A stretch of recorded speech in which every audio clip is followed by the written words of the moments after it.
mise à jour majeure d'Inkscape est sortie le 1er mai 2020 après 3 ans sans nouvelle version. Cette nouvelle version vient nous rendre la vie plus simple, plus belle et avec un tas de nouvelles fonctionnalités.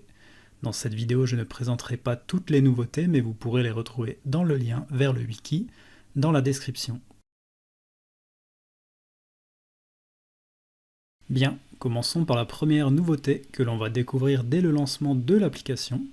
Donc les boutons et l'interface sont bien plus visibles qu'avant, vous pouvez même changer le pack d'icônes pour un pack plus moderne, mais aussi modifier les couleurs de ces icônes. Comme vous pouvez le voir, l'interface a été totalement revue, donc à gauche vous avez la version 2017 et à droite la version 2020 qui vient de sortir. Toujours dans le même registre, on peut maintenant changer le thème et passer d'un thème clair à un thème sombre, idéal pour se reposer les yeux. L'amélioration des outils de texte est lui aussi de la partie. C'était un des points noirs d'Inkscape, mais il semblerait que les choses évoluent. Un des exemples notables est la largeur réglable d'un texte en continu, c'est-à-dire sans saut de ligne. Ceux qui utilisent d'autres logiciels de dessin vectoriel comme Illustrator seront familiers avec le concept de rayon X, qui vous permettra notamment de sélectionner plus facilement un objet caché parmi l'ensemble des objets de votre espace de travail. Pour activer le rayon X, allez simplement dans Affichage, Mode rayon X. Maintenant, si vous cliquez sur un chemin bien précis, vous sélectionnez l'objet auquel il appartient. Une autre méthode est d'aller dans Affichage, Mode d'affichage scindé. Dans ce mode, vous pouvez déplacer le curseur qui apparaît au milieu de votre espace de travail, ou cliquer sur les flèches pour changer la partie que vous voulez voir apparaître en rayon X, donc à droite, à gauche, en haut ou en bas.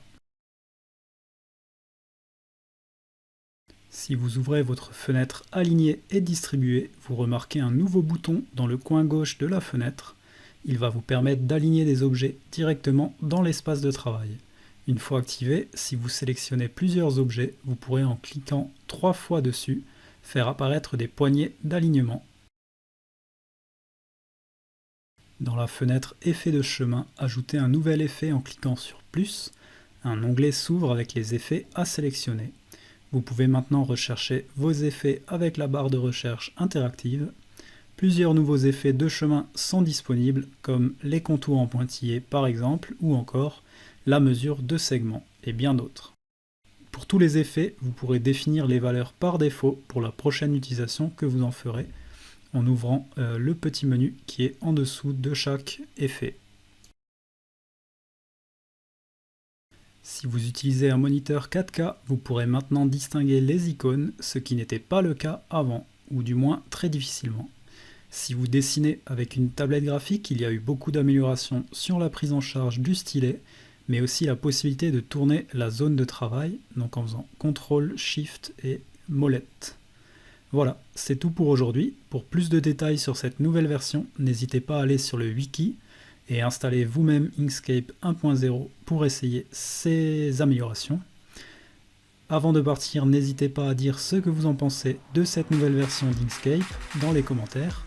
Merci d'avoir regardé et à bientôt!